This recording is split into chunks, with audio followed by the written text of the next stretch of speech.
Hello everyone, আসসালামু আলাইকুম। আরেকটি নতুন ভিডিও নিয়ে চলে আসলাম। যদিও আমার ভিডিওটা লেট পোস্ট হওয়ার কারণটাও আপনাদের শেয়ার করব।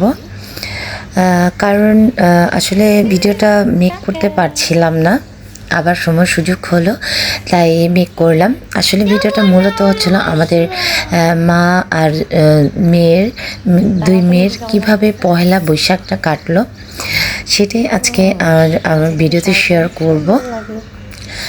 আপনারা জানেন যে আমরা এবারও ঈদ করতে নরসিংদী আমার শ্বশুরবাড়িতে গিয়েছিলাম, ঈদ করেছি। আর পহেলা বৈশাখটা তো আসলে আমরা অনেক দিন পর আমরা আসলে পহেলা বৈশাখটা পেলাম। যাই হোক, আমাদের ঈদের সাথে সাথে কিন্তু পহেলা বৈশাখেরও একটা প্রস্তুতি ছিল যে আমরা পহেলা বৈশাখটা নরসিংদীতে কীভাবে কাটাবো, সেই অনুযায়ী সব কিছু আমি প্যাক করে গিয়েছিলাম। আর এদিকে হচ্ছে রজার বাবা দেশের বাহিরে আছে, তাই সব মিলে ঈদ পহেলা বৈশাখ এই প্রথম ওকে ছাড়া করলাম। আর এদিকে হচ্ছে যখন ঈদ করতে গিয়েছি এরপর থেকেই আসলে আমার বড় বেবিটা একটু সিক ছিল, এরপর ছোট বেবিটা প্রচণ্ড সিক ছিল। সেটা আপনি আসলে ঈদের দিনে ভিডিওতে আমি শেয়ার করেছি। আর ও পয়লা বৈশাখের দিন এতটাই সিক ছিল। যাই হোক, আমার আসলে বড় মেয়েটার জন্য আমার শাশুড়ি মা আমাদেরকে নিয়ে ঘুরতে বের হয়েছিল। একবার ভেবেছিলাম হয়তো বা আমাদের পয়লা বৈশাখটা ঘোরা হবে না, কারণ ছোটো বেবিটাকে নিয়ে বের হতেও সাহস পাচ্ছিলাম না। যাই হোক, আমার শাশুড়ি মা যেহেতু রজার পাপা দেশের বাইরে আছে, তাই দেখা গেছে যে আমার শাশুড়ি মাই কিন্তু আমাদেরকে নিয়ে ঈদের দিনে ঘুরতে বের হওয়া, ঈদের পরে ঘুরতে বের হওয়া, আর পয়লা বৈশাখটাও কিন্তু আমার শাশুড়ি মাই আমাদেরকে নিয়ে ঘুরতে বের হয়েছে। আর আমার শাশুড়ি মা আসলে ভাবছে যে যেহেতু ওর পাপা নেই, আমার মেয়েদের মন যেন খারাপ না হয় সেদিকে অনেক খেয়াল রেখেছে, আমাদের নিয়ে ঘুরতে বের হয়েছে। আর আমরা আসলে পয়লা বৈশাখে কোথায় ঘুরতে গিয়েছিলাম সেটাই এখন বলবো। রাফার সিক ছিল, তারপর কিন্তু আমরা ঘুরতে বের হয়েছি। প্রথমে হচ্ছিল আমরা ভেবেছিলাম যে আমরা ভৈরবে ঘুরতে যাব, কিন্তু আসলে রাফার জন্য আমরা অতটা দূরে যাইনি। তারপরে কিন্তু আমরা অনেক দূর ভৈরবের কাছাকাছি গিয়েছিলাম, বলতে পারেন লং ড্রাইভে। সেখান থেকে এসে তারপর হচ্ছিল নরসিংদী শহরটা পুরো ঘুরেছি। আর এরপর হচ্ছিল আমাদের ইচ্ছে ছিল যে আমরা নাগরিয়াকান্দি ব্রিজে ঘুরতে যাব। সেটা বরাবরই ঈদের আগ থেকেই আমরা চেষ্টা করছিলাম যে নাগরিয়াকান্দি ব্রিজে যে পার্কগুলো হয়েছে সেখানে রজা রাফাকে নিয়ে ঘুরতে বের হব। কিন্তু আসলে এক ছিল গরম, দ্বিতীয় ছিল নাগরিয়াকান্দি ব্রিজটাতেই যে ওঠা যাচ্ছিল না, কারণ এত মানুষের ভিড় ছিল। আর এদিকে কিন্তু অনেক শিশুও মারা গেছে, তাই সেদিকে খেয়াল করে আমরা আসলে নদীর পার পর্যন্ত দূর থেকে দেখেছি, কিন্তু যাওয়ার সাহস করতে পারিনি। কারণ মা আমাদের অনেকই চেষ্টা করেছে যে না, আমাদের নিয়ে ঘুরতে যাবে, কোনোভাবেই যাওয়া যাচ্ছিল না। যাই হোক, নরসিংদী শহরটা রাতে ঘুরলাম। ঘোরার পর আর নরসিংদী শহরটা, বিশেষ করে শহরটা কিন্তু এত সুন্দর রাতের বেলা। তারপর হচ্ছে আমরা যখন রাত 8টা বাজে আমরা লং ড্রাইভ করে এসে নরসিংদী শহর ঘুরে তারপর হচ্ছে এখানে একটা ভালো একটা পিৎজার দোকান হয়েছে, সেটা হচ্ছে আমার দেবরের ফ্রেন্ডের, ওই মূলত নিয়ে এসছে। আসলে এখানে আসলে বাফেলের মানে অনেক আইটেম ছিল, পিৎজা ছিল, অনেক কিছুই ছিল। সো আমরা এখানে পিৎজাটা টেস্ট করতে চলে আসলাম। আর এখানে আমরা এসে বসে আছি। আর রাফা তো সিক ছিল বলে ও আমার কোলেই ঘুমাচ্ছিল। আর এদিকে হচ্ছে পিৎজা, আমরা 2টা পিৎজা অর্ডার করেছিলাম, খুবই ভালো লেগেছে। পিৎজা খাওয়ার পর আমরা রাত 8:30টার দিকে আমরা রওনা হলাম নাগরিয়াকান্দি ব্রিজ। যেহেতু আমাদের অনেক ইচ্ছে ছিল নাগরিয়াকান্দি ব্রিজে পার্কে যাব, যাই হোক, রাতে কিন্তু একদমই ভিড় ছিল না, তাই আমার দেবর সাহস করেও আমাদেরকে নিয়ে গেল। যদি খোলা থাকে হয়তো বা আমরা পার্কে ঘুরবো, যেমন কথা সেরকমই কাজ। আমরা রাতে 8:30টার দিকে দেখছিলাম নাগরাকান্দি ব্রিজের পাশে যে পার্কগুলো আছে, রাতে খুবই ঝলমল করছিল, প্রচুর লাইটিং ছিল, এত ভালো লাগছিল। আমার গাড়ি থেকে দেখছি, আর রোজা তো প্রচুর এক্সাইটেড হয়ে গেছে, আমি এই পার্কে নামবো, এই পার্কে নামবো। আসলে এই রাস্তায় কিন্তু অনেকগুলো পার্ক, ইচ্ছে করে আপনি যে কোনো একটা পার্কে ঘুরতে পারেন। আসলে এই পার্কের সৌন্দর্যটা মূলত ছিল দিনের বেলা। যাই হোক, আমাদের দিনের বেলা হয়ে ওঠেনি, তাই পয়লা বৈশাখ রাতে আমরা পার্কে গেলাম। আমরা যে সবগুলো পার্ক তো আর ঘুরতে পারবো না, তাই গোল্ডেন ড্রিম স্টার পার্কে গেলাম। ও আগে গিয়েছিল, ওরও অনেক ভালো লেগেছে, তাই বললো যে ভাবি চলেন আপনাদের এই পার্কটা নিয়ে যাই।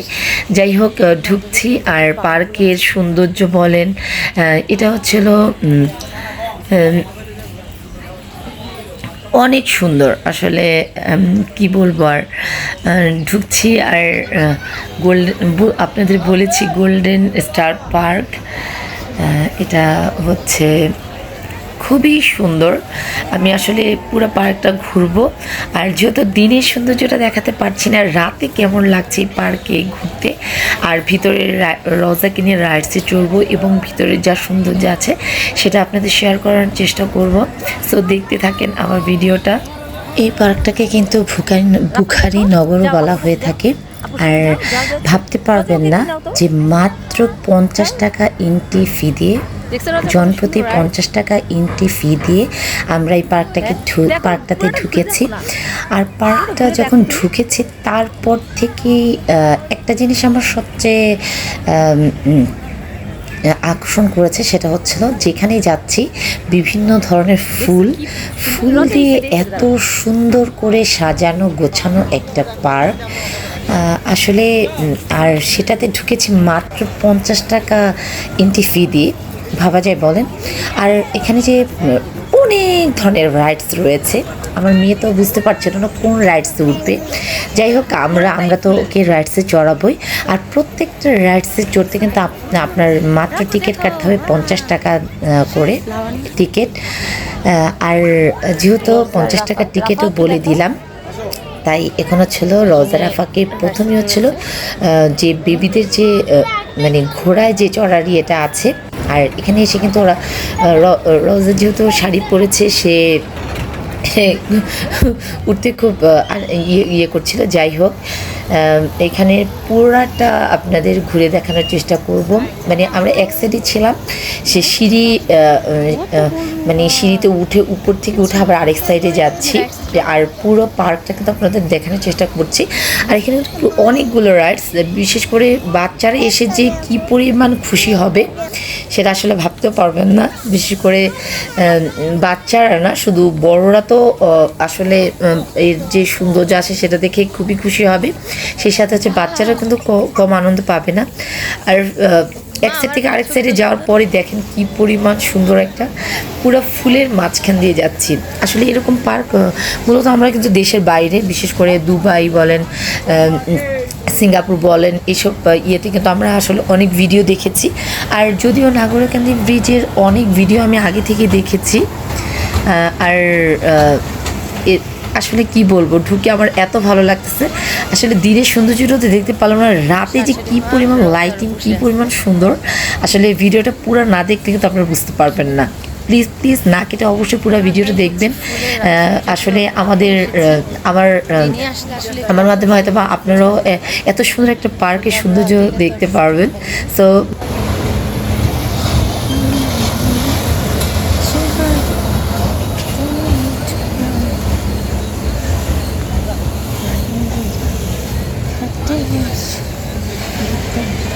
পুরাটাই ফুলের গাছ, ফুল এত সুন্দর গোছানো গাছানো একটা পার্ক।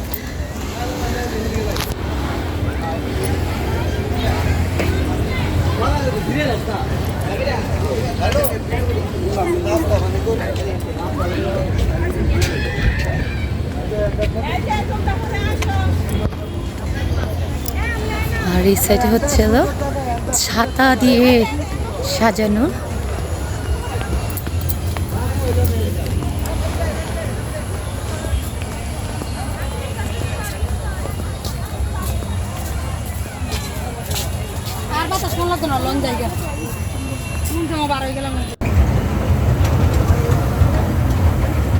এখন ছিল আমরা 3 জন উঠেছি ট্রেনে।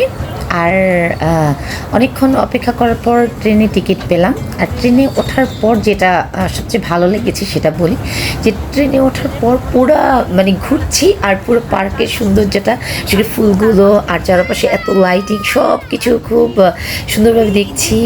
আর আমার 2 মেয়েও আমাকে বলছে খুবই ভালো লাগছে। আর পুরো ট্রেনটা ঘোরার পর মোটামুটি যতক্ষণ মানে ট্রেনটা চলেছে ততক্ষণ তো দেখলাম খুব সুন্দর। আর সবচেয়ে রাতে ট্রেনে ঘুরছি বলে মানে লাইটিংটাতে এত ভালো লেগেছে, সেটাই আসলে আরও ভালো লাগছে। আসলে দিনে কেমন লাগতো আসলে সেটা তো বুঝতে পারছি না। এরপর দেখা শেষ, তারপর হচ্ছে আইসক্রিম খাচ্ছি। আর এই পার্কে আসলে যে আপনি শুধু যে পার্কের সৌন্দর্য দেখবেন তা না, এখানে কিন্তু মেলা যেমন বসে ঠিক কিন্তু অনেকগুলো স্টল রয়েছে, খুব সুন্দর। বিশেষ করে যে মেলার মধ্যে আমরা যা যা জিনিস পাই তা মোটামুটি সব কিছুই ছিল মেলার মতো, সেটা ঘুরলাম। আর এরপর হচ্ছিলো যেহেতু অনেক রাত হয়ে গিয়েছিল তাই আমরা বের হয়ে গিয়েছি। আর আমার শ্বশুর আব্বা আসলে আমাদের সঙ্গে পরে এসছে, আগে ছিল না। মোটামুটি পুরা পার্কটা ঘুরলাম, ঘুরে হচ্ছে রাত 10:30 বেশি বেজে গিয়েছিল। তাই এখন হচ্ছে হলো আমরা ব্রিজ দিয়ে যাচ্ছি। আর রাতে বুঝতেই পারছেন, আর সঙ্গে ছিল আইসক্রিম খেতে খেতে যাচ্ছি বাসায়। আর যেহেতু আমার শ্বশুরবাড়ি নরসিংদীতেই, তাই যাচ্ছি। সো ভিডিওটা কেমন লাগলো, আশা করি আপনাদের অনেক ভালো লেগেছে। আজ এ পর্যন্তই, আবার আরেকটি নতুন ভিডিও নিয়ে আসবো। আল্লাহ হাফেজ।